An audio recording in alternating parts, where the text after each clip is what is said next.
Sanay na tayo sa aso at pusang kalye, pero ang hindi dapat kasanayan ay yung pagwawalang bahala sa kanilang kagat o kalmot. Kahit mukhang okay ka pa, hindi yan garantiya na ligtas ka na. Sa rabies bakuna ang kailangan, pero kung huli ang galaw mo, buhay ang kapalit nito.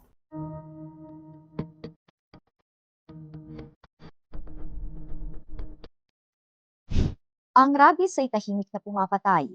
Taon-taon, problema to ng bansa. Pagkat nasa 89 na ang kaso ng rabies sa unang quarter ng taon ayon sa Department of Health. Ang rabies ay delikadong sakit na nakukuha mula sa kagat o kalmot ng aso o pusa na maaaring magdulot ng kamatayan kung hindi maaagapan. Yan ang nangyari sa isang 9 taong gulang na bata sa Malapatan, Sarangani, na namatay matapos makagat ng asong lala. Halos 3 linggo bago siya nadala sa ospital at naturukan ng bakuna.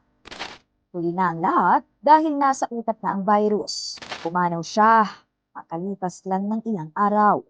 So, sa report, yung aso is gala daw at napulot ng bata. Kaya yun, pinagat siya. So with that, ang sabi nga sa atin, baka nasa ibang munisipyo galing. Kaya kahit na sa malapatan ng incident, pati yung area like Alabel, ginawa na namin ng vaccination. Hinanap ng mga otoridad ang asong kumagat sa bata, pero nadiskubre nila nga kinatay at kinain ito ng nasa 30 residente. Agad silang isinailalim sa quarantine at binigyan ng anti-rabies vaccine. Animal welfare, dapat nakita mo na talagang pinatay yung aso o whatever. Sa atin naman, i-report lang. Wala namang maamin kung sino pumatay yung aso. Immediately, nagkaroon kami ng mass vaccination and information dissemination na talagang bawal talaga. Pag meron kayong nakita ng stray dogs, hindi pwede na basta na lang patayin at kainin ninyo. Kapag nakagat o nakalmot ng aso o pusa, mahalagang agapan dahil buhay ang kapalit ng bawat saglit.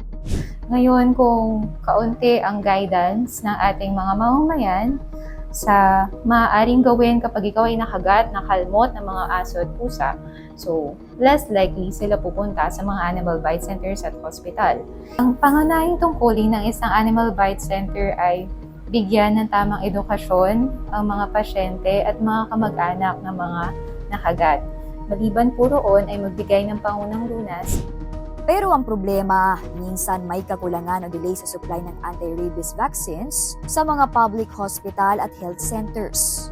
Actually, there are public hospitals that offers anti-rabies vaccinations and ERIG vaccinations, but of course, nawawalan talaga ng supply.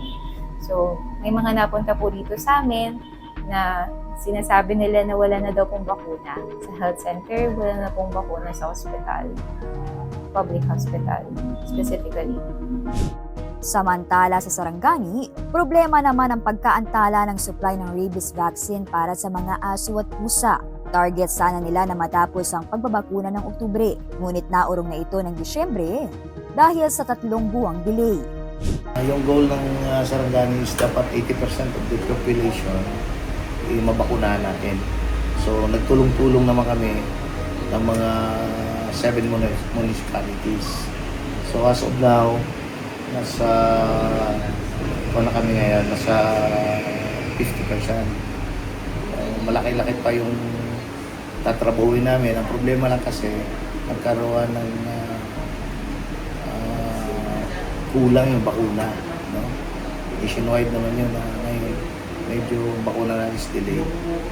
Pero gagawan pa rin namin ng parang up to December. Ang mabakunahan natin is 80% na dog population.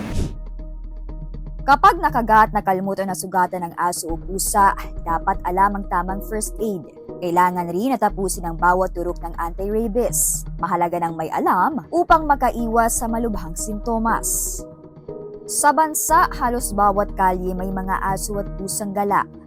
Ayon sa Philippine Animal Welfare Society o PAWS, patuloy pang dadami ang mga ito hanggat hindi binibigyang importansya ang kapon. If you look at other countries na rabies free, yung pinaka-common sa kanilang lahat is mandatory pet owners, kapon dapat ang pet.